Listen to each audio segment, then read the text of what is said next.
Hey, what's up, guys? Thank you for being here in my channel. Please consider to subscribe to my channel, like this video, and share away. On this video, you're gonna find that I'm talking with Catholic Will. His name is Yordany from Instagram. We had an amazing talk. We talked about what are the best podcasts. We talked about Vatican II. We talked about a Latin Mass. We talked about Novus Ordo. We talked about what is it like to be a true Catholic in today's society and so many other stuff. It was an amazing conversation. I hope you like it. And man, let's get into it.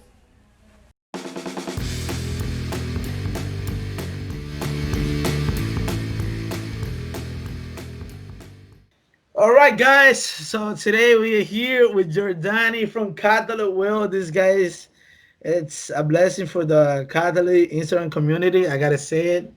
It is what it is. Praise God for that, and thank you, Yordany, for accepting this invitation to be here with me today to discuss and have a great conversation. Yeah, bro. Thank you for the kind words. That's very nice of you, and right back at you. But it's a long time that we wanted to do a YouTube video, so I'm very happy to be here, and hopefully, we cover a lot of topics, and everything for the glory of God. So. Amen. Yeah, bro. Now that you say that, it's crazy. It's been like probably like 6 months.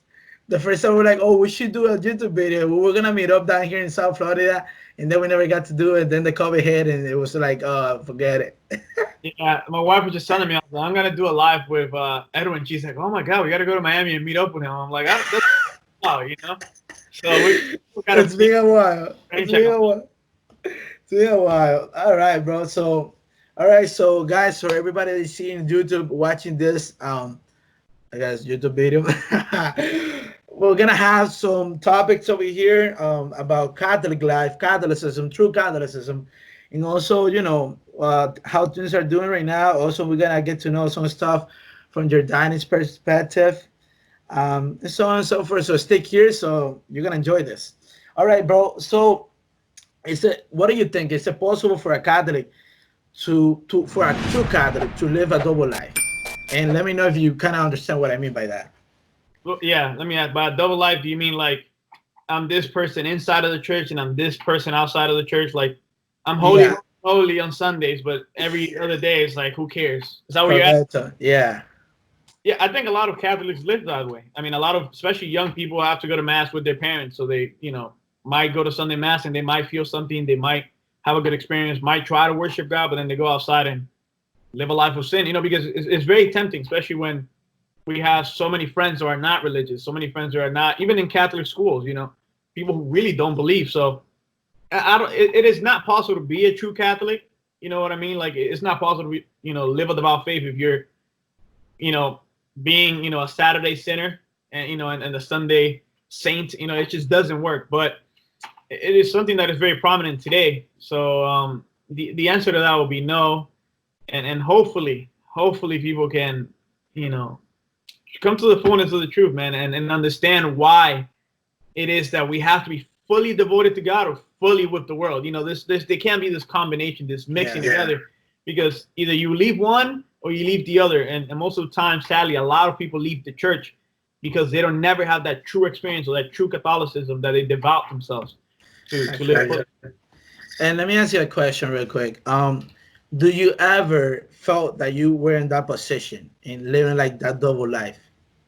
Yeah, man. I mean, it's been in stages. I came into the faith when I was 15, so I wasn't a Catholic. I wasn't raised in the faith. So for me, it was a very drastic change, and I tried to change my life, but I got converted in a summer camp. So as soon as summer camp was done, I had to go back to high school. Guess what? None of my friends there were Catholic. None of my friends there, most of them were not in the summer camp, and the ones who were mostly got back into the regular, high school things, being with your friends and forgetting about everything that happened. And I remember that one of my biggest thing was I was at lunch, and for me was, am I going to make the sign of the cross and pray before I eat? Like, that was my big deal. That went through your mind, huh? And there was those times when I didn't do it because I was like, oh man, I don't want people to look at me like the weirdo doing weird stuff. Like, and I don't want to be the guy hiding either. So I had to make that decision. So many times I didn't do it. I'll be honest with you. Sometimes I forgot, but sometimes I just didn't want to do it because I didn't want people to look at me. You feel ashamed, or you feel like you were gonna get criticized, or like, look at this guy, or sometimes I will say this: sometimes when you're trying to make that change in your life through Christ, you're gonna feel like these people that were your friends or even your family, that they would treat you and they'll be like, oh, now you're trying to be saint, now you're trying to be somebody else. Like, who do you think you are? Right. Who do you think you are that you're now trying to be a better person? And man, I gotta tell you, I went through that, and I got many friends of mine that they got with us in my young adult group, and got hit them, got hit those people right in their hearts, and they're trying to look for a change and trying to be a better person in Jesus Christ. And then they, in their family, their nuclear family, the immediate family, the people closest to them, start criticizing them because, now you're trying to be different. And myself, at least myself, I used to live with my cousin a long time ago, and many other, my peeps that, we smoke hookah, we drink every day, we go to club every weekend, even though I didn't have the money, but I would go to club. I don't even know how I was doing it, but and then the moment that it came to when God just he was like, this is it for you, Edwin. He opened up my eyes, he opened up my heart, he opened up my ears more than anything. And when I did that drastic change, that 180, man, I gotta tell you, people were just like, oh, Edwin, what? Like, now you're trying to be Catholic for real? Because I gotta tell you, I always been Catholic. And before I even really changed my life, I was already serving God in the church. But I was still living that double life. I was still living that immoral life. You know what I mean? Like on Sundays, I'm the good guy. Even on Wednesday, when I used to go to the John Adult group, and then every other week, every other day of the week, I was somebody else. Every other day at the court where we used to play basketball, I was somebody else. And man, when God hit me, it was so crazy that I just started crying, not for the fact that he hit me because I glorify God because he woke me up, but for the fact that how did I felt that bad? How did I felt that deep? Even though I knew God, like I knew God ever since I was 15. I did a retreat in the Dominican Republic, and it was amazing. It was a metanoia in a way, you know what I mean? But then later on with life, like you said, you go back to school, the friends around you, they're not believe what you believe. Or probably they believe what you believe, but they don't care about that because they probably never, face God, or I wouldn't say face God because I haven't faced God, but like God hasn't come to their hearts, or they haven't opened up their hearts to God. And like I know it's difficult, but I believe that even though we lose people through the process, only God knows, and we're called to call those people also to come in through the process. You know what I Yeah. mean? No, I think it's great. I think I'm thinking right now of two ways that those things can happen. That wake up call, like you were talking about. Yeah. A way that God kind of hits us. That's how it kind of hit me. Kind of like, wait, like, why am I worried? I only have to answer to God. You know what? If people want to make fun of me, let them make fun of me.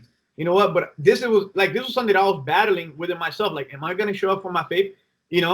And at the times that I did the sign of the cross, I decided one day, I was like, you know what? From now on, there will not be a breakfast, a lunch, or a dinner where I will not do the sign of the cross as big as possible and do my prayers.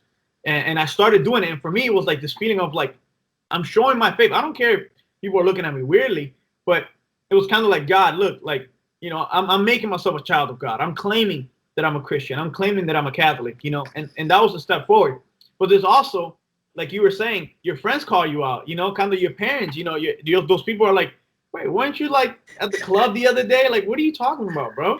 Mass. What the heck is mass? And that's also good because those people are challenging you to be a true Christian. Like, stop being a hypocrite. Stop being like the Pharisees back in the day. If you're going to say you're Catholic, do it for real. So I think both of those ways are good. And as you know, I had a struggle that with my mom. My mom would, I would get upset at my mom, and my mom during that time we had a lot of trouble in the home, and me and her were really having a tough time just as mother and son. And she would call me out on just random things, man. Like if she would tell me something, I'll get upset. She's like, "Oh, aren't you a Christian?" Like, man, like what? Like, I'm not saying I'm perfect, you know what I mean? But it calls you out and saying like, I gotta act like a Christian, even if I want to explode, even if I want to get upset and maybe defend my position, you know what I mean? And For real. great things, man, because they make us be true Christians and they force us to go that one step further. Let me tell you, just to finish off that question or that realm of that topic. Here's the thing, for the first month or second month where I really like did 180 in God, And I was just sort of surrounded by my friends and my cousin. I used to live by myself in a huge house, and all my friends would go together, get together every day and do X and Y. And when at the beginning they were laughing at me, like now you're trying to be a real Catholic or whatever. Now you're trying to be saint. But through the process, I thank God that He gave me the courage not to like backlash and like, oh, what are you talking about? I just kind of ignored the harass words, and I just went through it. I started making little changes. I stopped listening to this type of music. I started doing this. I started smoking hookah. I started drinking less than I used to be, and things like that.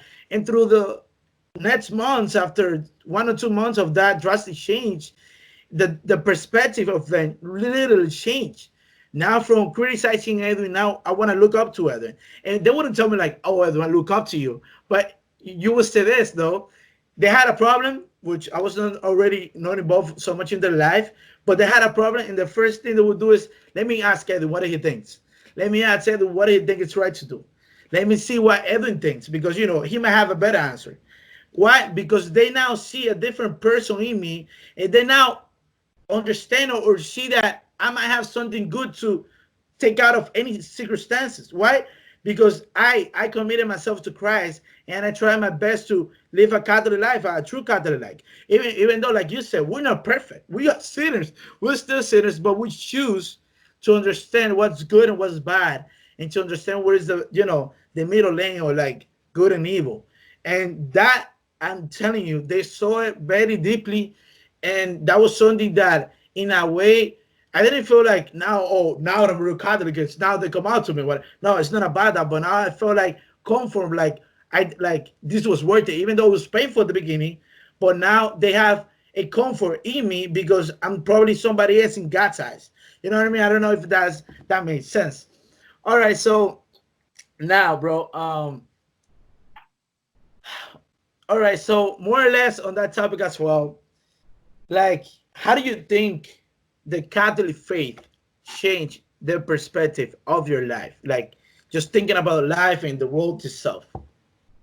Man, like you keep saying the 180, and that's what it was. It was, I was one person in the beginning of that summer, and by the end of that summer, I was challenged to see everything differently, and that goes from pornography to religion to who God was. Because my mom used to read the Bible. She, went to a Protestant church for a little bit, so she kind of had an idea, and she would listen to music and all that stuff. So I had some type of like Jesus is a good guy, God is the Father. He's the big guy up there making the decisions. So I had that way of thinking, like, there is a right or wrong. I really don't know what that is.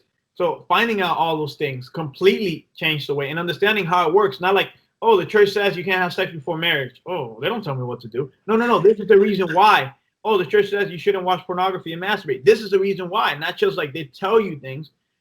I love to think like the church is not here to tell us like, this is good, this is bad, do this, don't do this. The church is here to educate us. And everything that the church says no to has a reason. Everything that the church says yes to has a reason why. So the Catholic Church changed just not even just my life, my the way I look at things, and I still pray for that, because we got to continue to pray to, everyday conversion. Right. We got to keep changing and take that one step forward. But the Christian way of life is completely different than the way of life of the world. Who do you serve? Who's your master? Is it Jesus Christ, or is it the world? If you serve Jesus Christ, your life, your outlook of life is going to be way different if you serve the pleasures of the world. Money and big house, and I'm gonna push the kids till later. That type of idea. I need a Bentley instead of I need comfort and just happiness. So completely changed my outlook, and it made me happier, man, because you start understanding things. You start understanding why you live, why things happen, and why the struggles and all these things, and you're able to enjoy everything. And the faith, man, gives you so much that, like somebody told me, it will not be easy, but you will be happy. And that's the thing. The church gives you true joy and true happiness, and the world doesn't give us that. Everything is monetary. So No, yeah, it's crazy. One of the things I would say that after I hit that 180, that changed me, it was the way I was looking at people itself, the way I was looking at my family, the way I was looking at my girlfriend at that moment. the way I was looking at my friends and stuff. Because most of the times you're gonna see our friends and they have this quote unquote like, oh, friends, are they really friends, or you're a friend with them because they give you benefits or you get something from them, and then whenever you want, you just forget about them, they out of your life. And let me tell you, that happens. That happens, but it changes the perspective more than anything on the human being, who that person really is. Even though these people might not believe in God or they don't even care about God, but you still look at them knowing that there is a Jesus in them. Like when Jesus talk in the parables, like I was one of those that you never give, like clothing, food, shelter. He's not talking specifically like he was a Christian, like those people. It's just that they were human beings, and he's in all of them. I mean, I'm not saying on the sacramental way, because if they're not baptized, you know what I mean. But I mean, like, they're human beings. They created by God. They're son of daughter of God, and now it changed my perspective completely on the human life. Because why? Because now I don't go to people just to get benefits off. I don't go to people because I'm mad at them. I look at people knowing that they have value, even though they don't give me anything, even though they probably don't give me money, even though they probably don't give me pleasure, even though they probably don't even care about me. But now I understand that they have value. And I gotta tell you, understanding the value of the human being too nowadays is ridiculous. That's Nobody thinks about that. Nobody cares about that outside the Catholic Church. That if you live in the true faith, nobody cares about that. And we're not talking about abortion and stuff. We're talking about people already born too. Like, what the heck? People don't even care. Like, every time I go out and there's like a homeless out there, I just gotta pray for them. Sometimes I might not have the money. Sometimes I fell into this sin of like, oh, what he's gonna get the money for, and I confess that, because sometimes it's not easy for me to just look at them and see like, oh, I don't care what they're gonna do with the money. I'm just gonna be charitable and give it to them if I can. But sometimes it's not, and that's my own sin or whatever. But at the end of the day, like, we lost the possibility, the capacity. How do you say that? The capacity. We lost the capacity. I'm not gonna edit this out. I don't care. We lost the capacity. We lost the capacity of seeing the value of the human being, and that is straight up facts. And like, that really saddens me every day. It's just so sad that nowadays, even within our families, we see like people inside our family, they doing something wrong to other human beings, and we don't care that they're doing something wrong with the other human beings because they're just not our blood. I don't know if you understand what I'm talking about. Yeah, I mean, we have lost. A lot of people have lost the understanding the dignity of every human being. Being able to see Jesus, like you were saying, in other people. It's like Mother Teresa would say that. Whenever she helped the homeless man or the little kid or anybody, she saw Jesus in that person. We're not understanding who we are as humans. We're not understanding the value of our bodies, of our temples, or the body. The value of our time in this earth. We don't understand it. So that's why so many people say, oh, dude, we just got to have fun. I'm in my 20s. I'm in my 30s. And we're not understanding everything we're doing and the repercussions that's going to have in the future. So it's very sad that we don't value even ourselves, and we see that with everything we keep feeding ourselves in many ways, whether it's pornography, whether it's just sitting down on television and never reading a book, whether it's overeating. That's me. And I mean, that's me, dude. Like, the other day I posted a picture, I was like eating that sundae, man. That was, oh, I saw that. So hey, you got to enjoy life at the same time, and that's what a lot of people get wrong. Like, oh, the church is just about being here, setting rules, and making everybody oppressed, sitting there in a pew, and you hate your life. No, like, the church is about teaching you how to live fully and enjoy everything about life properly, proper to the natural law and the law of God, of course. So I will say I will use this analogy. It's like the church give you like a way to go, like a pattern to go through, not because she wants to rule over you, but a choice to live this certain way. And that certain way is definitely the best way possible, and that's through Jesus Christ, which is the way, the truth, and the life, bro. And about that same realm, I thought the other day I was gonna do a video about it, but I was like, you know what, I'm not gonna do it anyway. But I thought about this. do you understand, or do you believe or understand philosophically or whatever, that there is a fact that because human beings don't understand the eternal life, we don't care about our life right now. For example, many people, they just live the day by day and do whatever they want with their life, no matter who they hurt, no matter even they hurt themselves, because they probably don't understand the eternal life. That this is just not it. It's not like you die here and that's it, you dust. There's something that happens after that. What do you think about that? Yeah, I mean, I think that people's philosophy of life is not. I mean, I'm generalizing here. Of course, Yeah. there's a lot of people who think differently, and all of this. I'm talking about mostly the people of the world. There's that idea of, today is what we got. We don't have tomorrow, so I'm gonna go party. I'm gonna go enjoy my life. I'm gonna go throw money. I'm gonna go have sex with as many people as possible. I'm gonna do all these things that give me the pleasure because I don't know what's gonna happen tomorrow. And tomorrow, when I'm dead, it's lights out. There's nothing gonna happen. I mean, a lot of people say this Jesus guy, he doesn't exist, man. Like, I'm just here for my pleasure. And if that takes drugs, whatever it takes to get me, all these chemicals in my mind going, in my brain going, I'm going to do it. So, and then also there's the Catholic way of teaching. It's not even, we live in the present, right? We live in the present. It's like, yo, we don't know if we have tomorrow. We got to work. We got to go to confession. We got to do the works of Jesus. We got to, evangelize. We got to try to change our ways. And we're like, tomorrow's not promised. We're saying the same thing. But what we say is when we go to bed, if we don't wake up, we're going to be standing in front of Jesus Christ. We're going to be judged. And that's the difference, that we live here for that eternal life. These people live here for the joy of life, like the joy of life, the pleasures that they're going to take in the world. So I think most people kind of look at it as like, let's just have fun here. Let's just enjoy life because, it is what it is. And we're like, let's have fun. Let's enjoy life. But let's not forget about the judgment. Let's not forget about what's going to happen when we don't wake up or if we get in a car accident, all those things, man. So what do you think? Real. For real. Now, I mean, it is, spot on what you said. And by the way, I wanna let you guys know that I'm not that hype because the last videos that I've done, I've been too hype. And I look like a crazy guy. Like, I go all over the place. Like, yeah.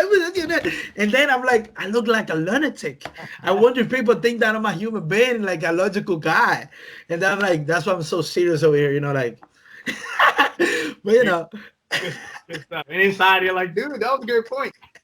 Hey, man, I think about that too. Like, sometimes I'm trying to be like, okay, make sure you use the right words. Make sure you don't make mistakes. Make sure you speak properly. And it's like, but like at the same time, it's like, no, be yourself, because guess what? Like, I'm a young person, and young people love to see just people being themselves, not only being themselves, but not being like suit and tie. Jesus, you should convert. Which is nothing wrong with that. But if that's like you, don't play up the part. So just do you, man. Who cares? Who cares, bro? That's saying who cares, bro. I gotta ask you this, and you just mentioned it. Uh-oh. You open up that question. It's like, are we Catholics hypocrites because we got a confession? Like, and I make this question because people out there, even though they might believe in the confession, they might be even Catholics. They might even be baptized Catholics, and they're like, oh, I'm not gonna go to confession. I mean, these people that go to confession, they're hypocrites. They go to confession, then the next hour, the next minute, they're doing the same thing they did. What do you think about that? Yeah, that's a funny one. No, we're not hypocrites for going to confession. And we're not hypocrites if we get out of confession or we get out of confessional and then we commit the same sin again. Because as long as you're not trying, it's not like I just go to confession and be like, hey, Father, ABC, oh, okay, you're forgiven. 2 Hail Marys, go ahead. And then I go, all right, let me go do whatever I want. There is this movie. It's a weird movie I watched like way back when. But the guy he was addicted to pornography and just kept doing it. And women and sex and all. He just go to the priest. Hey, Father, I had sex 20 times this week. Blah, blah, blah. Okay, 10 Hail Marys. Okay, boom. And he would just keep going back. Yo, what's the name of that movie? You don't remember? No, man. I'm going to look it up, though. It's not too old. Send it to me, bro. I need to watch that. But it's basically that. He was just go to confession because I guess it was like a thing that, he was used to doing. So a lot of people might go to confession because it's just a routine or anything like that. But in reality, the confession lights are so small that the people who are going there most likely understand what confession is for. And confession is not for those people who are going to confess it and be perfect after, but for those who need the mercy of God and understand what the mercy of God means and why they need to be in a state of grace. A lot of people don't understand what a state of grace is or why they need to be in a state of grace. Yeah. I mean, just look at this. Go to Mass. All right, you go to a Saturday confession. Most people go to Saturday confession. On Sunday, right? Look at the lines for confession and communion. Communion line is huge, bro. Like ridiculous, weird. And the line for confession is like the four viejitas that always go to, So give it a take 10 people. Give it a take 10 people. Right, man. Like confession is such a beautiful thing, man. That Jesus Christ and is biblical. This is not something the church came up with because they want to know your secrets. I mean, most people do not care. And by the way, they have this seal that they cannot even say. Let's say if I go to the priest and hey, by the way, this is something hypothetical, all right, guys? I'm not gonna say it's like if I go to a priest and I'm in confession, I'm like, look, Father, I want to kill this person. I'm gonna do it tomorrow, and and I say that he's not gonna go to the cops. And I don't know if you ever heard that. I heard that they can't do that. Or I also heard this too. I heard that because it's immorally grave, they should like break the seal. What have you heard about that? And there's a harsh topic. I know, right? I've never heard that like I'm going to commit because you're saying you're going to do a sin. Yeah, but I've heard like I've killed somebody and then I go to a priest like, hey, Father, I killed James last night. And then the priest will tell you, okay, as your penance, go and turn yourself to the authorities. You heard that before? That's like a chess move. Like, yeah, now like you literally got to go and, that's what I heard from priests and things like that. But I've never heard it like before the act. So I wouldn't know. But from what I know, you can't break the seal of confession. If not, you're excommunicated. So yeah, I sort of laughed right there to see what you want to say about that. You see that? All right. All right. By the way, I love going to confession. I try to go to confession at least. Sometimes try every week, but most of the time I wouldn't go over 2 weeks without confessing. It's something that it just helped me to to be a better person. For the fact that I mean, just being a state of grace, it just makes you more it opens your eyes to whatever you think you might be doing wrong. Like going to confession, just open up my heart to be to open up my heart to Christ, so that he can take over me and to be for me to be the light that he needs me to be. With that confession, bro, if I wouldn't go to a confession, I would just straight every day sin like a crazy.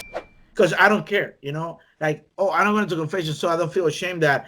Because by the way, confession, man, like psychologically, it's amazing because it just gets you to a moment where you need to be humble, a moment where you need to accept your own wrongdoings, and a moment where you need to, say, look, I did this. Yes, it was me. And sometimes something wrong that we do in confession, some Catholics, what we do in confession is like, oh, look, I sinned, but the problem was that gente, these people, they did that to me. That's why. And like we put in like this things like, oh, it wasn't because of us. Oh, come on, man. And I know priest, and because I heard from somebody that they did that, and they told them back, and then the person opened up to me. They were like, I said this, I said that, and the priest said this, and the priest literally said like, oh, stop giving these people the fault and own it. And that was really what up, and it's amazing. Oh yeah, confession, if we really want to look at it, is a moment where you got to analyze. I mean, we know what we've done wrong most of the times. We've done, I shouldn't have done that. Oh man, I shouldn't have done that. And we start piling these things up in our mind. And it comes to that moment where it's like, I got to confess it to God. Some people just, hey God, I'm sorry. And that's it. But for Catholics, we are forced to not just be like, I did this wrongdoing, but analyze what commandments we broke. Understand why is it a sin. I love that story of Fulton Sheen where he talks about a group of lumberjacks. They want to go to confession. It's a bunch of, they haven't been to confession in a long time. And they show up to the priest. And the bravest one goes in there and he goes, all right, Father, I basically committed every sin. And the priest says, well, have you murdered anybody? And he says, that's right, Father, I haven't done that one. And he says, well, go outside and examine your conscience, right? Go examine what you really have done and come back with a real list of your sins. Yeah. Well, the lumberjack goes outside and said, he looks at the line and he says, don't worry, boys, only here in murder cases, right? Like, that's all he's interested in. But, like, that always made me think that, it's like before you go in there, we have to analyze. And for me, that's like understanding what the problem is so you can find the solution, and first, get that forgiveness of God and know, like, hey, my sins are forgiven, man. Like, I'm okay. I can try again. And God forgives everything. That's the beauty of confession. Like, sometimes we're afraid. Oh, my God, my sin is so bad. And a priest always told me, man, we've heard everything. Like, You know, it's like, There's nothing that we're gonna go crazy about. you know, man, and you know, we're confessing to Jesus Christ, you know, so that's the beauty. And as soon as you say it, it's like, wait, he's not telling me I'm a sinner and I deserve hell. Like, he just tells me I absolve you of your sins. Like, wow, like it's a weight lifted off your shoulders. And it's the most beautiful thing, especially when you have so much in you, because it can free you, man. It's freedom. No choosing to be forgiven. That is the sin that is not gonna be forgiven because you're not seeking to be forgiven. That's So human. on that part. And by the way, the other day I went for a general confession. Never done it. I never done it, and it was really harsh. I gotta tell you, because you have to remember. Have to try to remember through prayer, like ever since you were a kid. Man, that list was long. Let me tell you, I'm a huge sinner, son. You gotta try that. It's amazing. All right, bro. So I wanted to ask you, if I make you a question, somebody make you a question about like, oh, what will make you leave the church? What will make you reject your faith? How would you answer that? I will say nothing. You know, that's There clear. would, for real, there would be nothing, not Nothing. anyone, not a circumstance that will make The, you like the bail only, out. the only reason I'll leave the church is for being stupid. It'll be my own stupidity, like me being an idiot, thinking that I'm better than the church that Christ established, or better than anybody. Because I mean, the more you study of the church, you see of all the bad people who've been in the church. The church is full of sinners, man. Like, we have many saints, we have many sinners. We have priests that's done the unspeakable. We don't even want to talk about what they've done. We have popes that have done horrible things because they're human, they're fallible. You know, the church is somebody told me this from the beginning. Church is both human and divine. Okay, it's human because of all of us sinners, clergymen. We're sinners. You know, the Pope can say everybody sins. Okay, but the divinity of it is that Jesus Christ founded the church. The Holy Spirit is promised us. The gates of hell will not prevail. I will never leave the church if I'm right in my head. That's what I'm saying. If I leave it's because I'm stupid. But there's nothing a priest can do or anybody else can do that will make me leave the church. This is the truth. I follow the truth, and I always say I'm trying to follow the truth. And so far, it's led me to the Catholic Church, and I found the fullness of truth in the Catholic Church. So to leave it for human actions or because the mass is different or for any of those things, it's just ridiculous to me. There's the one true Church of Christ, and I'm here. There's no reason to leave, or there will never Man, be a reason to leave. man, I gotta tell you, I watched I think about 2 weeks ago this movie that is called Silence. I don't know if you've seen it. You Is watched it that the before? priest that went to Japan? Yeah, Yeah, man, yeah, yeah. man, what a movie! It was crazy. I That's a great was point. Yeah. every step of the movie, I was just feeling this thing inside me, like, man, if I be there, what I have done? What would I do? What would it be my choice? And that's why I make you that question. That's why I ask myself that question. And nowadays we live in this. I mean, right now we're living through not the worst, but a really bad moment for us Catholics in the United States. And like I'm advocating for no at all. How do you say violence at all?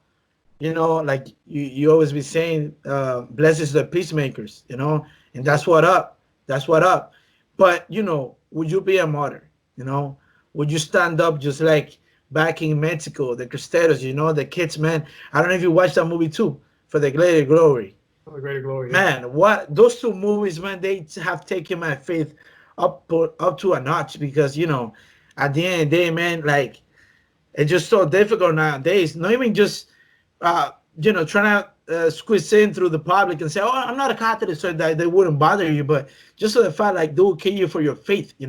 Would you die for Jesus Christ? That's a question that I have made myself. I've been asking myself ever since like 2 years ago. Like, would I die for Christ? And obviously, I trying to reaffirm myself. Like, yes, I would do it, but I don't really know. I don't really know.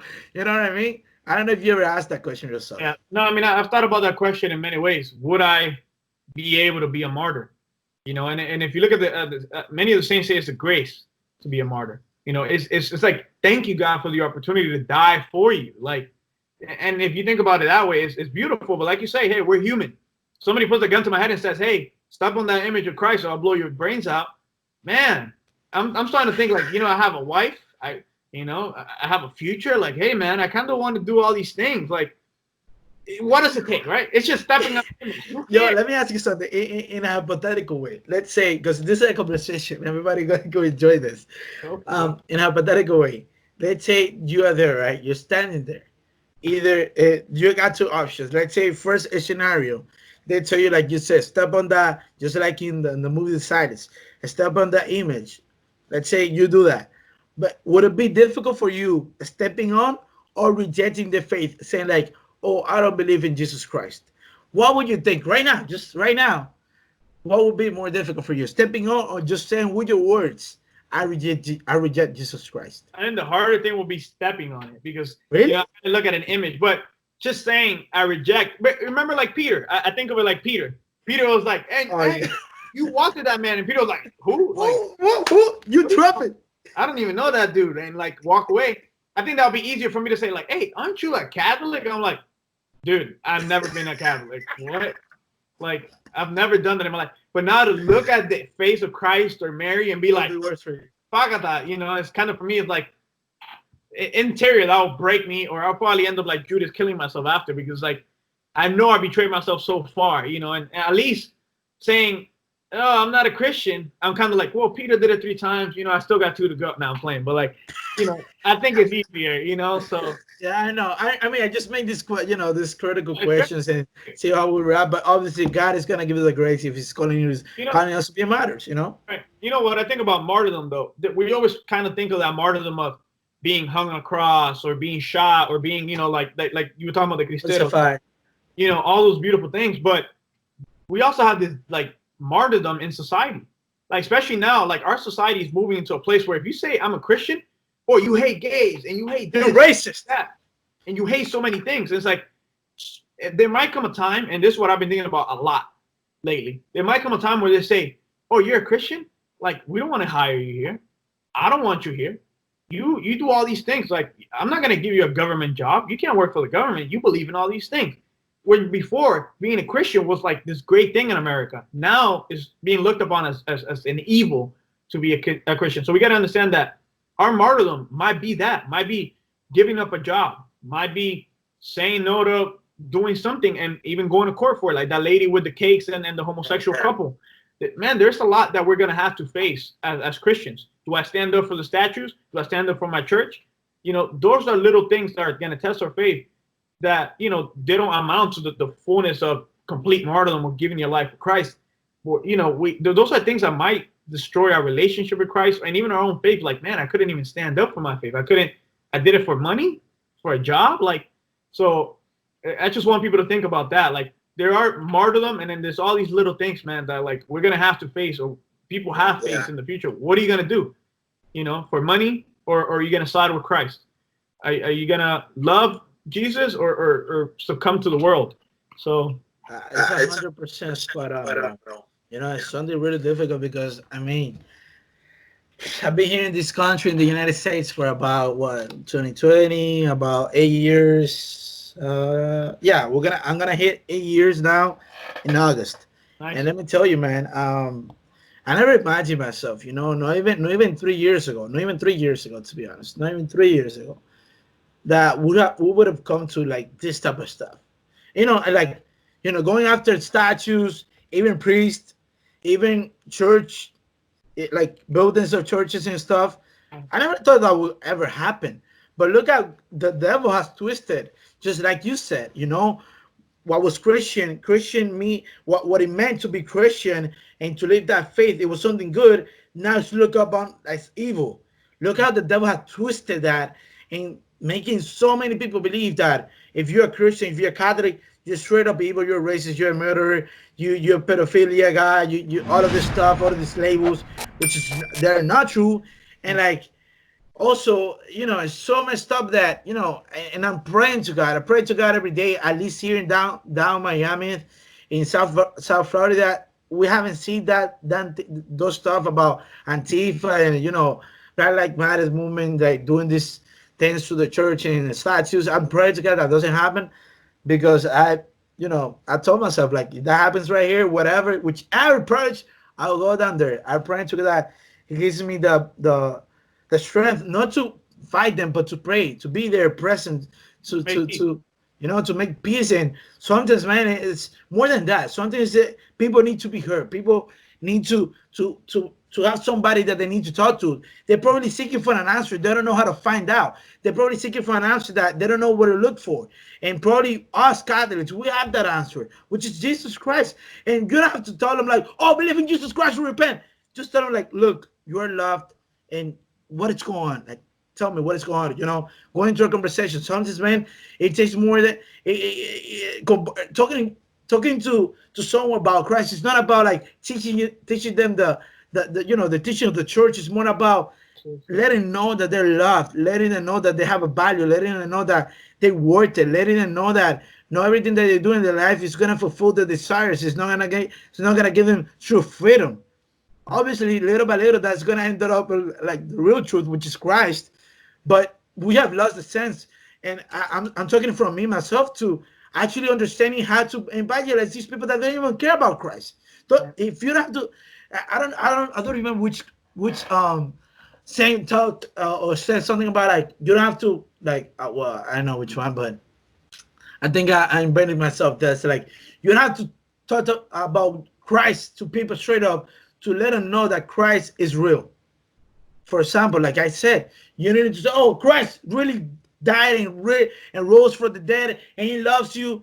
How about you telling, "Look, you're valuable. Look, there's something in you that has, value, infinity value. It's not like nobody can buy you. Like back in, I don't even know how many years back when slavery was all right, So yeah, I don't want to run too much about it anyway.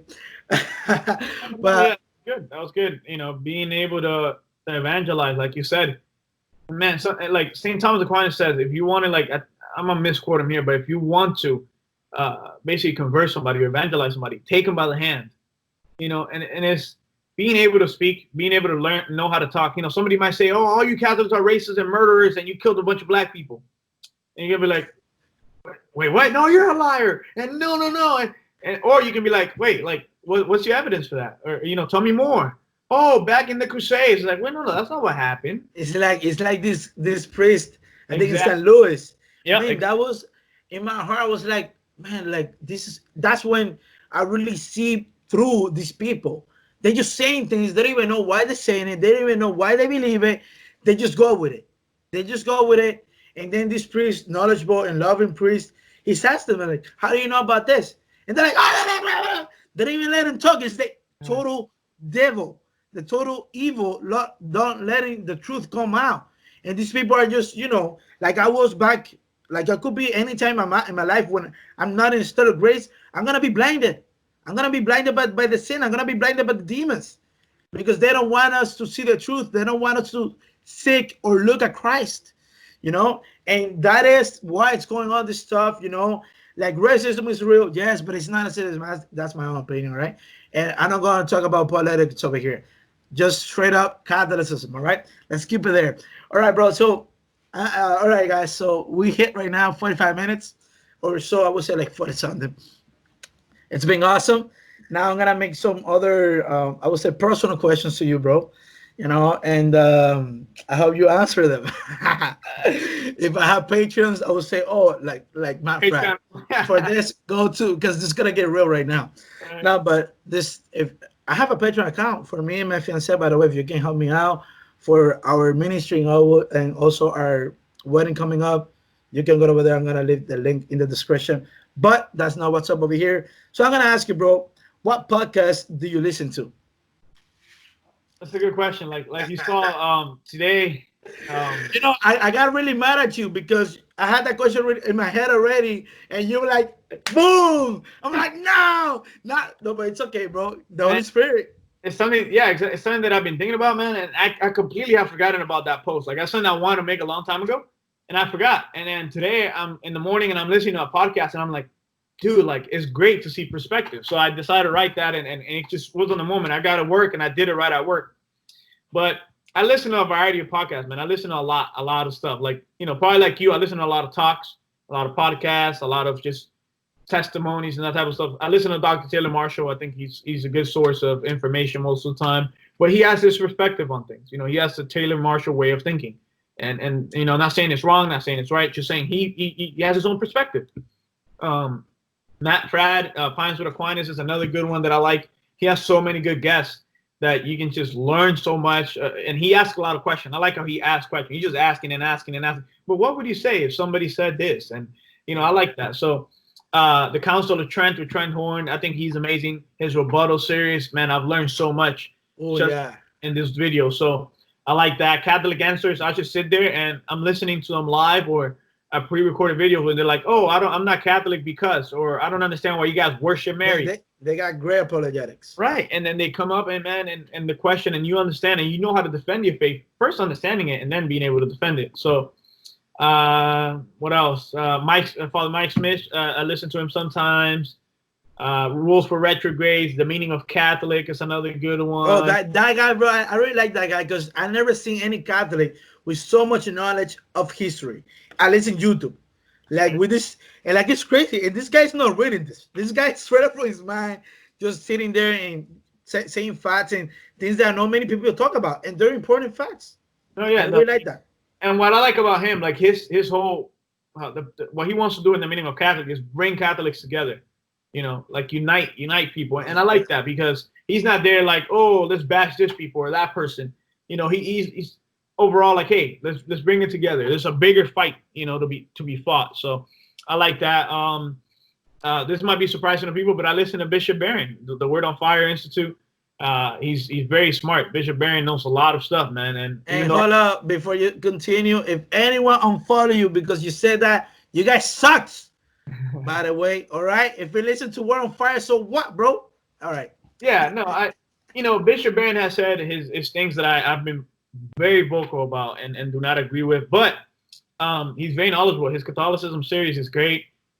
He's done a lot of great work, man. And if you just sit there and listen, you're able to understand him and pick his brain a little bit. There are things he says that they're gold, man. Like I'm like, oh shoot, like man, I gotta tell you. I mean, I came through to understanding the deeper sense of the faith back 2 years ago through him.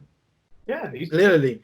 One day or another, he said something, and I'm like, oh, what was that about? But you know, other than that, like it's an amazing work at the end of the day. You know what I mean? But even that, he said things that I'm like, wait, is that like, wait, no, hold up. Let me.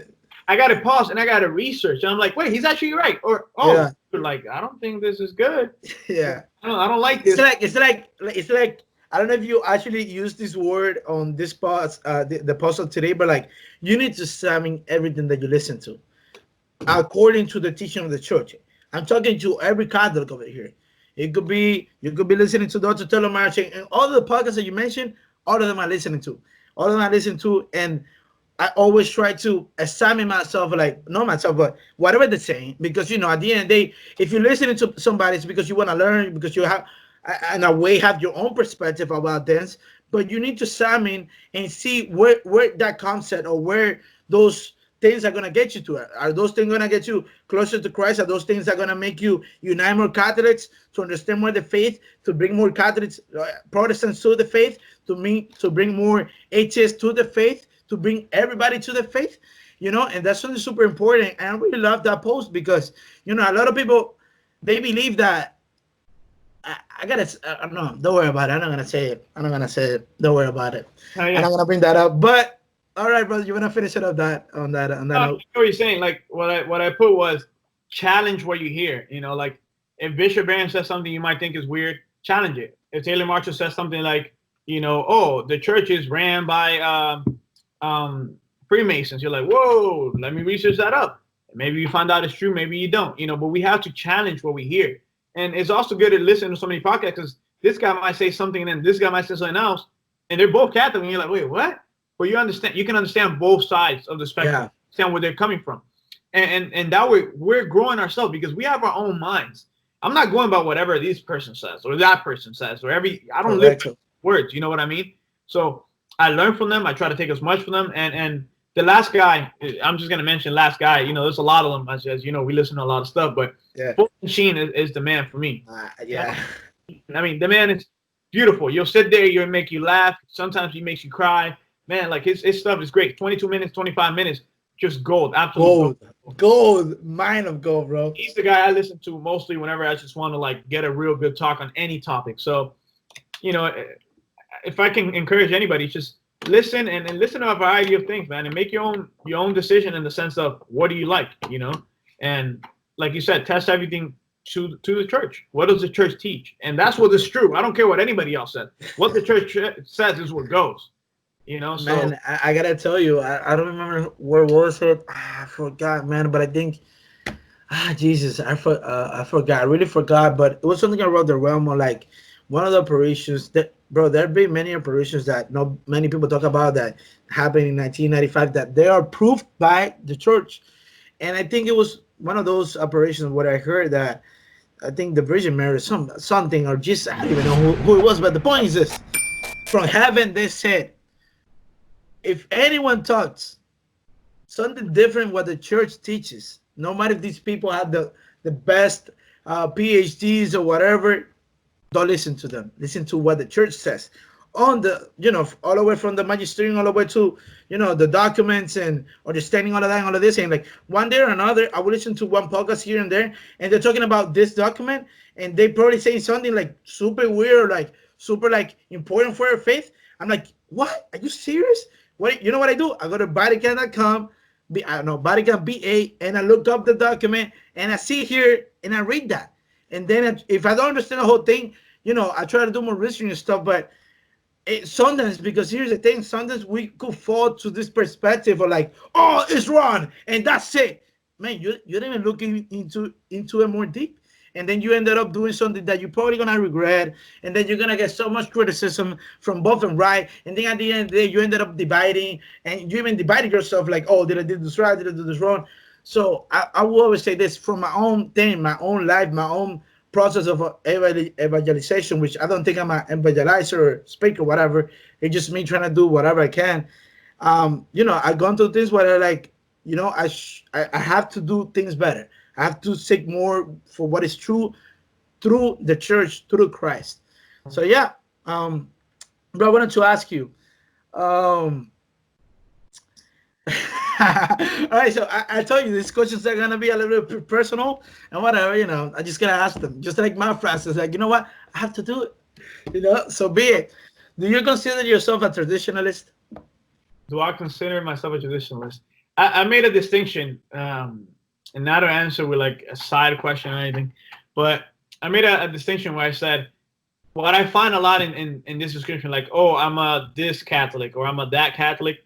A lot of times we divide ourselves. So it's like, I'm a traditionalist or I'm a whatever, whatever the other, either I follow Pope Francis or everything that comes out of Pope Francis' mouth or anything like that. We create this division, which I really don't like. So am I a traditionalist? I follow the tradition of the church 100%.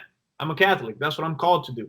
But the traditionalists many times get grouped into this full far-fetched thing where it's an extreme, where nothing new is good and all that. I mean, I'm talking about the cycles, not talking about, the good groups. Come on. But I already hear people in my head like, oh, he's talking about that. And I'm like, no. I don't want your DM. I don't want to deal with this right now.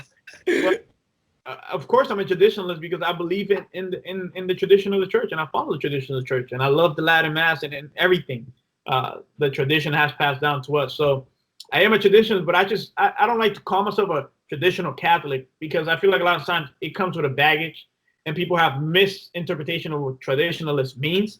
So I feel like sometimes people get turned away like, oh, he's a trad, he's like all this radical type. So I am a traditionalist, but I'm a Catholic. That's what it means. Being a Catholic means embracing tradition and following tradition. If you're a Catholic and you don't care about tradition, you're not a Catholic. So spot on, bro. And man, I hope that not many people listen to this because they're not gonna like what you said right now. But so be it. You gotta speak the truth, bro, because that's what's up. A lot of people have come to me like, oh, then do you believe yourself an Orthodox? Do you believe yourself as a traditionalist? And I'm like, no, brother, I'm a Catholic. I'm not a modernist. I'm not a traditionalist. I'm a Catholic that sees the truth, and I go with whatever the church says. Because Jesus gave that. He didn't say like do whatever you want, but through discernment, through the Holy Spirit, through the scriptures, through the tradition. Ever since he taught whatever they taught him that we don't know because it was through words, oral. They say whatever he said to Peter, whatever you bind in earth is gonna bind in heaven. There are gonna be some changes here and there, but obviously nothing's gonna contradict the true faith, what it is. Some things might change here and there, some minor stuff and whatever. And like people, it's like I said the other day on my stories. I said like, look, I'm a Novus Ordo parishioner. Before I even heard about Traditionalist, I never knew that my mass was called Novus Ordo. I didn't even know what the heck it was. I just thought that was the only mass ever been.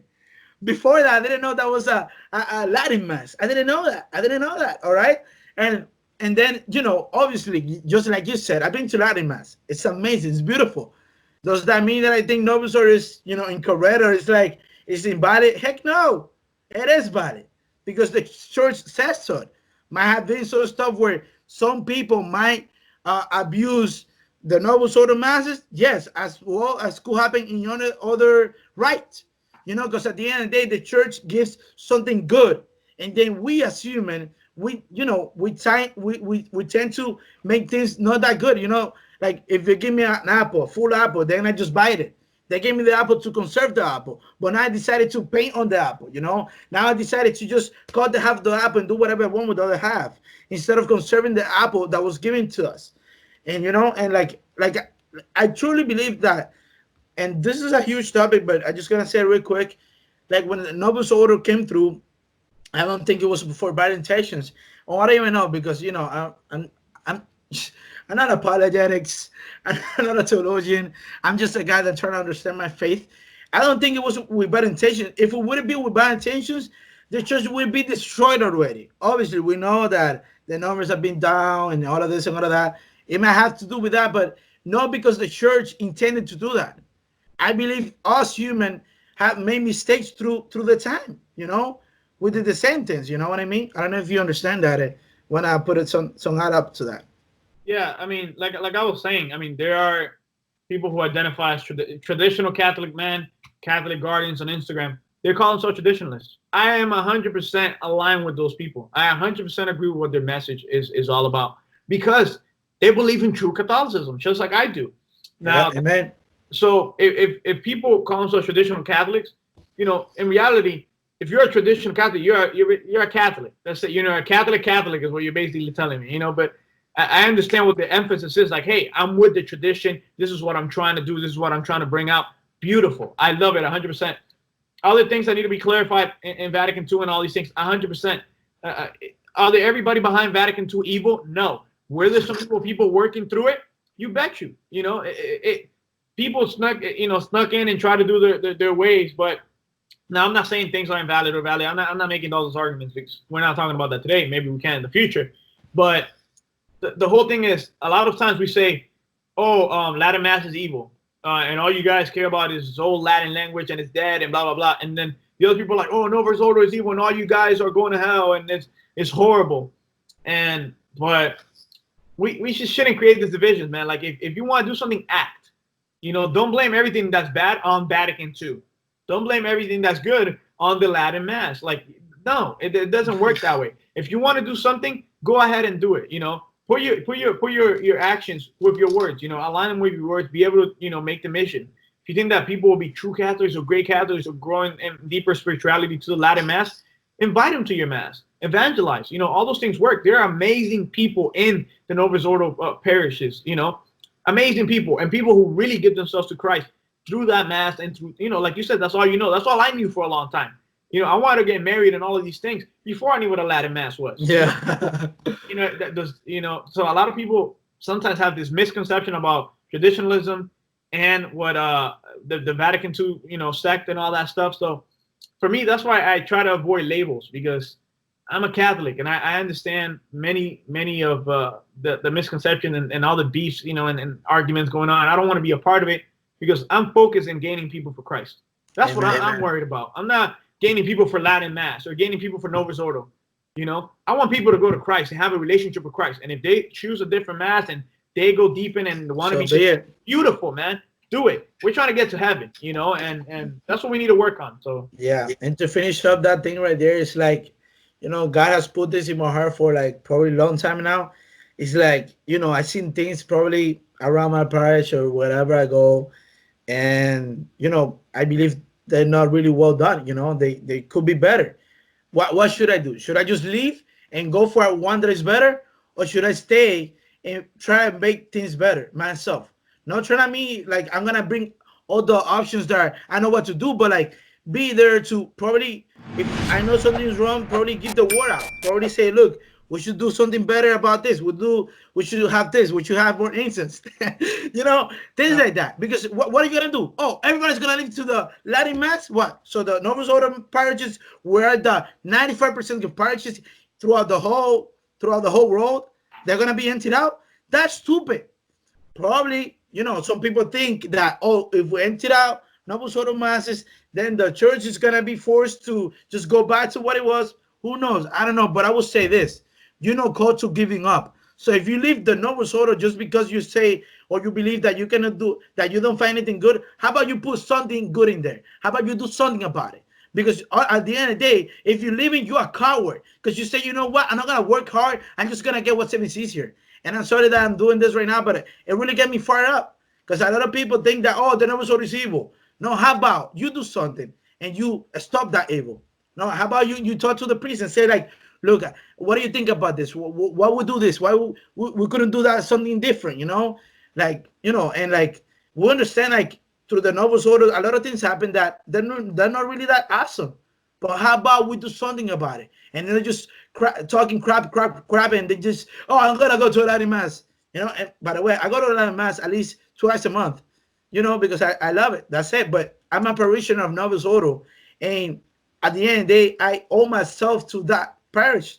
Through that parish, I got to know God. Through that parish, God used me to be a better person. And now I'm just gonna, bash it behind but throw it away behind my back. Let's be real, guys. Anyway, I'm sorry about that, bro. you're good. You're good. I'm sorry about that. All right, guys. So I will say two more, and that's it.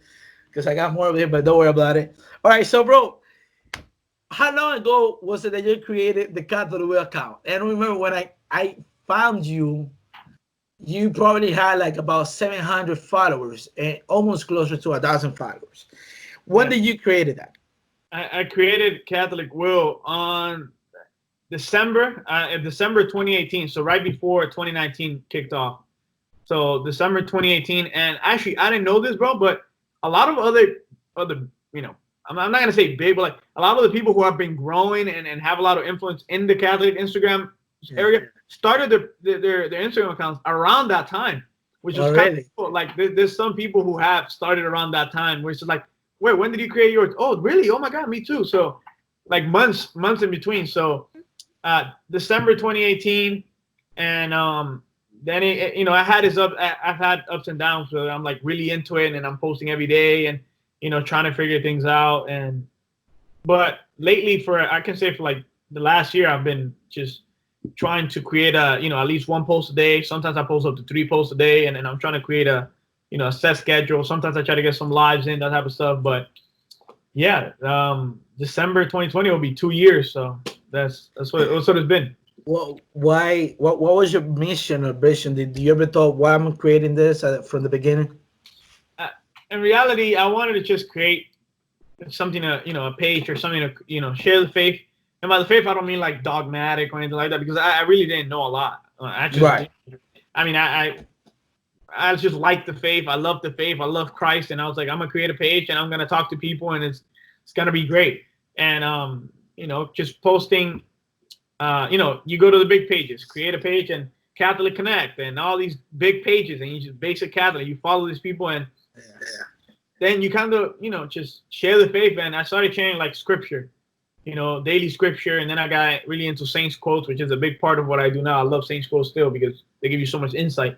So I was doing that for a while, then videos and all types of stuff. So it was just about sharing the faith, and now it's become into kind of like a online ministry of some sort. So that's great, and it's growing really fast, man. All for the glory of God. I've always said it. it's not about showcasing Yordany, the great person, because I'm not a great person. I'm just, I want to be a great human being. I want to be a saint. That's what I want to do. But I love that somebody reads a quote and like, wow, like that's great, and then they apply into the life or like makes them think. That's what I want people to do. I just want to make people think and consider things and think about the faith and challenge themselves. And now our mission went from just sharing pictures to, getting people to encouraging people to know the faith, to live the faith, and defend the faith. That's the goal now, and it's become more of a serious thing with the months and all that, and it's come a long way, man, and hopefully it can continue to grow. Not for me, not, I enjoy it, of course, but for God to be glorified, and that's the goal now. But I will ask you this, even though I think I know the answer, but you never imagined that. I think you hit 12K right now. Yeah. And people might say, "Oh, so if that's a followers, straight up Catholics, and straight up like just because they want to see about faith, because they following that page because they know what they're gonna see in there." That is huge. That is huge. At the end of the day, like more the Protestantism, they have way more advantages towards this because they not just one church. Everybody that is Protestant, they follow everybody.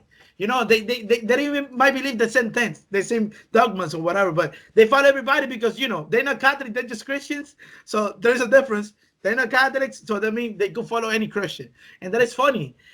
On the other side, Catholics are Catholics, and some people, I don't think that's bad. Some people might following, different denominations or whatever. I don't do that. That's just me. But like, do you ever picture that? You're like, oh, like I would say in the last, because I see your growth, I see your growth. I would say in the last 2 months, you have hit from 8K to 12K. And then remember one day in 2 weeks, you reach like 1,000. And I'm like, okay, then because I'm a social media manager, so I know how it works. And then I'm looking through your posts. I'm like, this guy doesn't even have hashtags. This guy's not dipping into that. He's not doing any algorithm thing. And then how the heck this guy's growing? And I think because God wants to glorify himself through that page, man. And that's why I praise God, because in one way or another, I get to know you, and I know you're a really humble person, and you're trying to, to get to sainthood.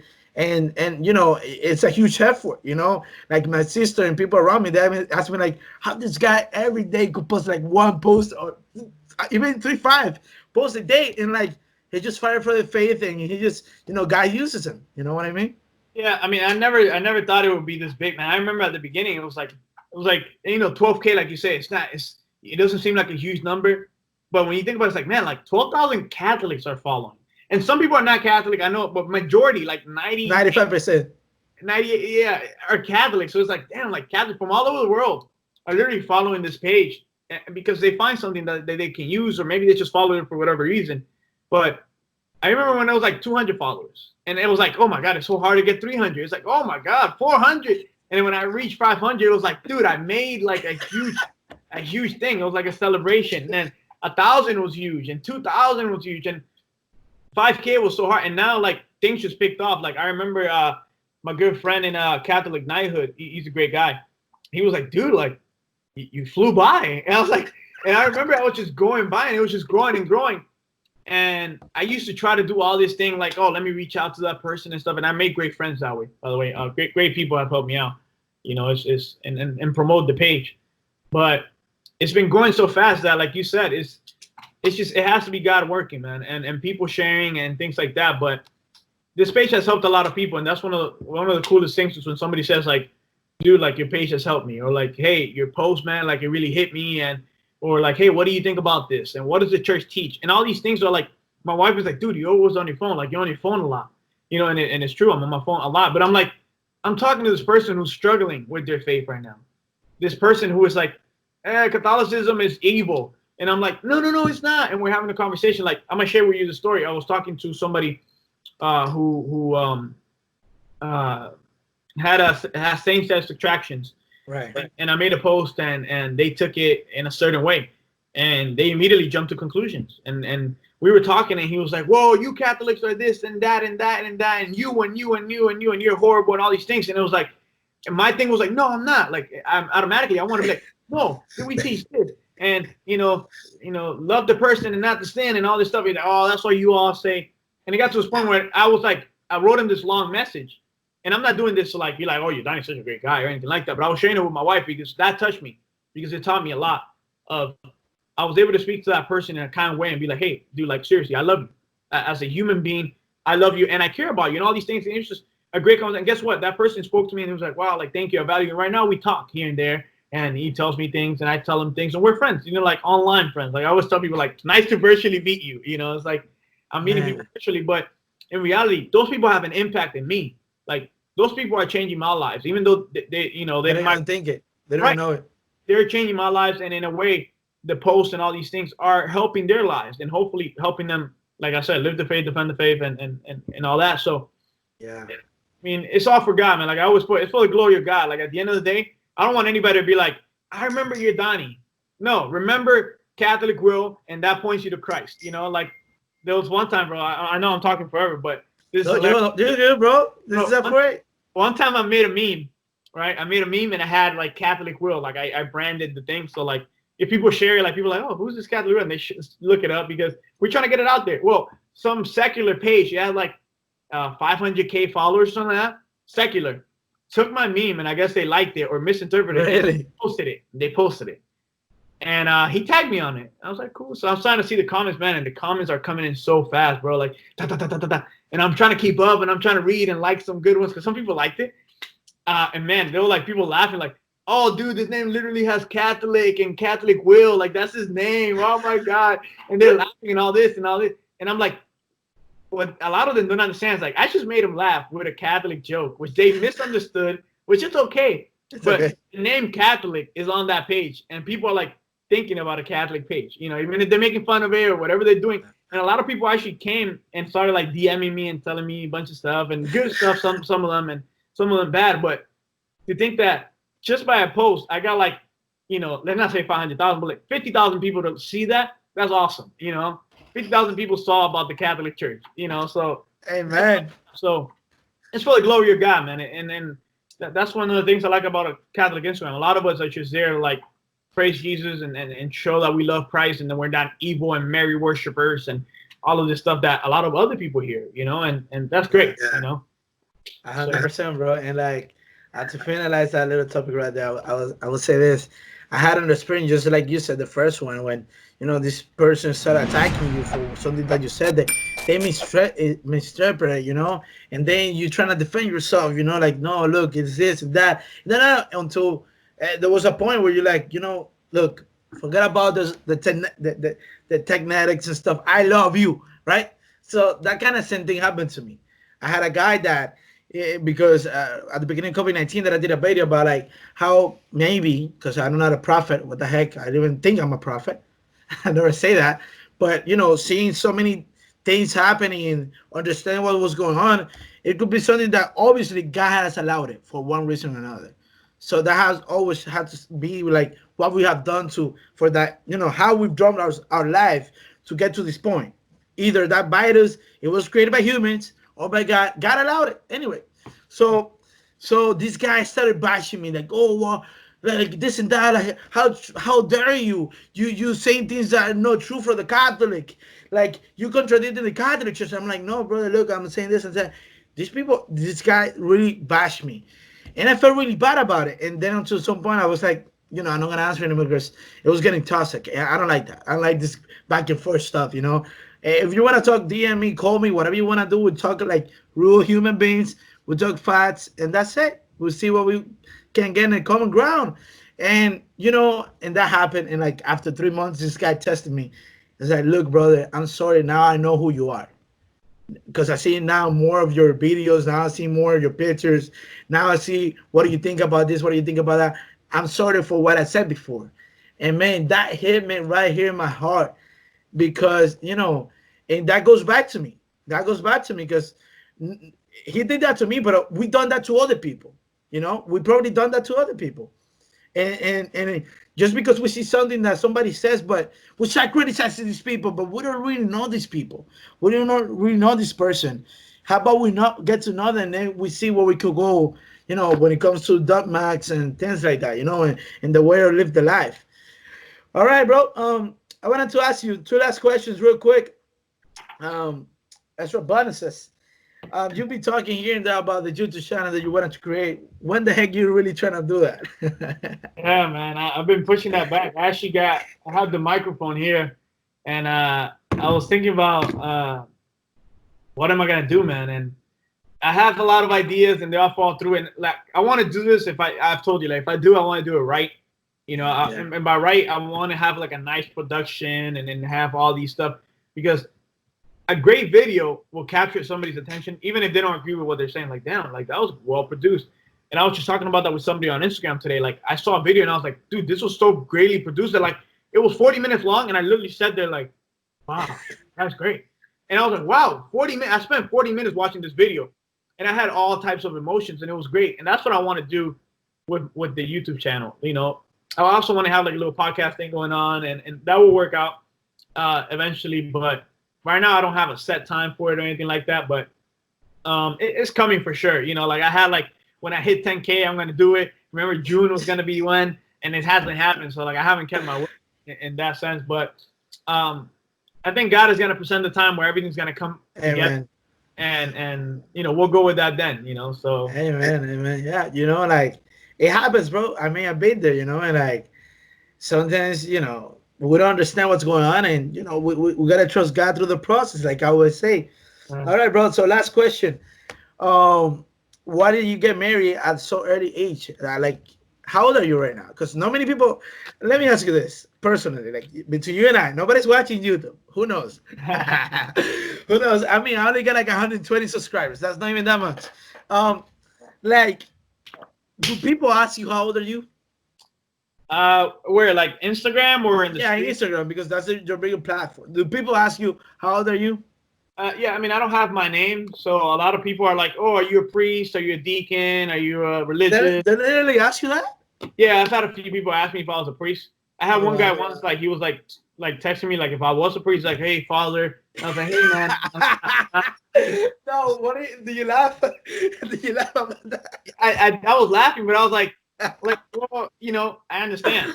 Could be a priest behind this, but no.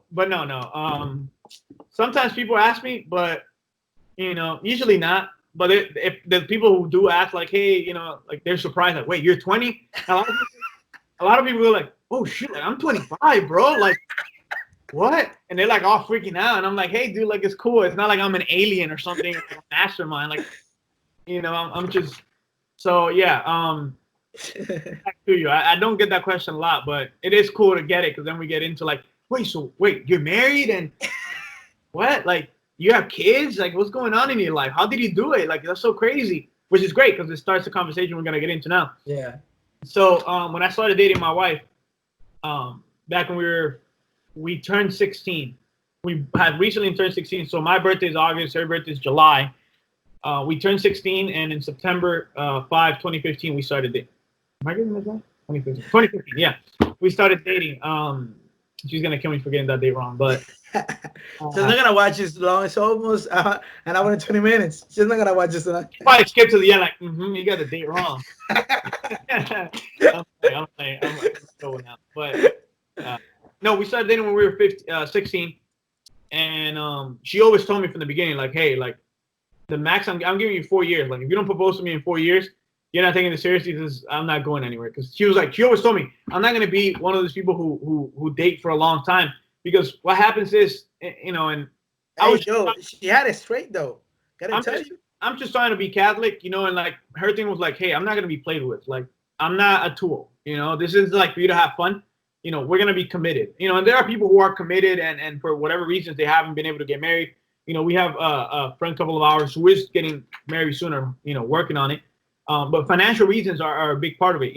Like I always say, God has put everything in place for us. That's why we're able to get married young. That's why we're able to have an apartment young. That's why we're able to do whatever we do. Because God has literally set things for us. And not everything has been perfectly planned. It's like, hey, like I need a job. Boom, here's a job. Like literally like that. And I'm not even like joking. God has done everything for me, man. Like, and for my wife. So, but at 16, and then we basically did the high school. And I was totally in love with her. And I knew she was the one. Like, I mean, I changed my life, man. I was like, she's it. So, I remember when I was 18? When I was 18, I was able to save up some money. Then I was going to college and I was getting the school money, the government financial aid. financial aid, and I got a nice kickback. I got a nice money left over for books and all that, but we didn't need books, so I just put the money away. And with the money I had put away, I was able to buy her a ring. And that's funny because I'm telling you, everything falls into place. I didn't have money, bro. And I wanted to get her a nice thing. I didn't just want to be like, hey, here's a lollipop, the little ring ones. Yeah. Do they even sell those? I don't think they even sell those anymore. Got to order online, special order, something. But it fell into place, and it was a time, and I was able to propose to her, and then the wedding was supposed to happen 2 years, and then 1 year, and we wanted it ASAP. We just want to get married, we want to start our lives. We're young, and we're looking at the world very happily and joyfully, and everything will work out, which it did. Glory to God. But we pushed the wedding. We got married September 7th. 2019. So we both turned 20. So we literally dated we celebrated September 5th. We celebrated our 4-year anniversary, and 2 days later we got married. So and then we've been living together. So at 20 years old, right when we turned 20 years old, we got married. And I mean, we've been doing great. We're almost doing a year now, and it's been an amazing experience. And I encourage a lot more people to do it. Get married. Of course, when you find the right person, of course, when you have the right circumstances, but trust in God. A lot of times we want to have, I need a bachelor's, I need two cars, and I need a house, and I need a down payment, and I need all these things. But if you love each other, you'll figure it out, and trust in God that He will open the doors necessary. We literally moved. We got married and literally moved to a whole different town. That's crazy. I didn't even know how you guys did that. I was like, what? Like I told you, man, everything worked out. I was looking for a job. I was actually trying to work at the mail as a mailman. I passed the test, got a super high grade, and I was looking for jobs in Miami, and it just wasn't working out. I just wasn't getting it, and I needed a good job. And we get a call one day like, hey, we're actually hiring. Are you interested? And I was like, yeah, I'm interested. Of course.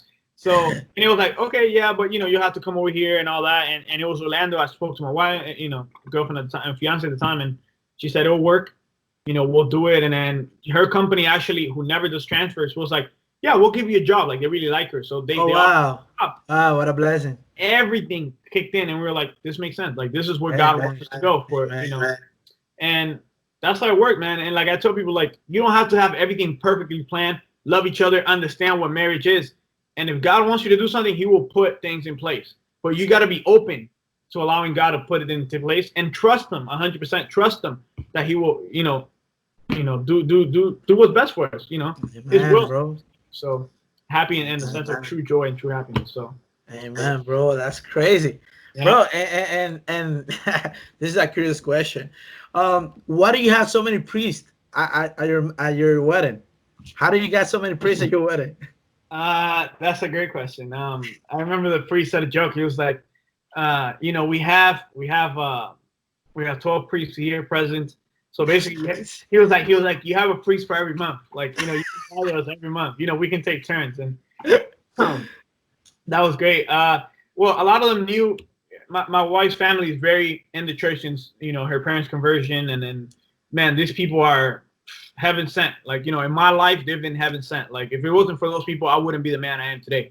In everything, in a lot of aspects. But they've been in the church, man, fully participants, and then they do missions in Nicaragua and Dominican Republic. I mean, they're truly 100% devout Catholics, and they met a lot of priests, and a lot of them saw my wife as a young little girl. Yeah, as a little girl, yeah. So they know her forever. So they were like, oh, little Andrew's getting married. I got to be there, And a lot of them, when I came into the church, I'm part of the family. I got to meet a lot of them. A lot of them helped me be, the Catholic I am today. So, and understand what a priest is and how awesome they are and all that. So, they couldn't miss it. So we had Father Miguel here from Orlando go down there and be the main presider, and then amazing, a great group of priests and people were there for us that made that a super special wedding. But yeah, that's kind of the little story. But it was great. Yeah, a lot of people asked oh, dude, what's going on? Well, yeah, that's from God, man. That we didn't plan. we didn't plan to have like so many priests or anything like that. It's not like, oh, I want to have a lot of priests. No, it was like they all wanted to come and be there for a special day, which was like special for us. So, amen, bro. Yeah, that was a good clarification because a lot of people think that you're trying to be, this guy like, I got many priests with me, bro. yeah, yeah. A lot of people look at their friendships with priests or something like that. It's like, hey, look at me, I'm with a priest. Like, nah, like they're human, and Yeah. they're amazing people who helped me in my life tremendously. Like my life, we're priests. Like priests have definitely been at every step of my life, like literally helping me in many ways. And I'll tell you a little more about that later on, and whenever we do meet each other. But so the church has been helpful to me in many ways, and that was one of the most special things, man. So, Bro, amazing. I truly love it.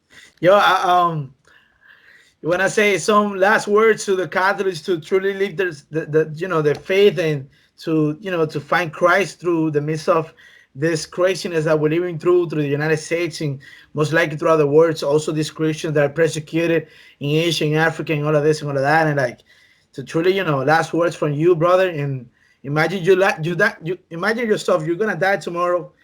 This is the last words you're gonna say to your people. What would you say to them?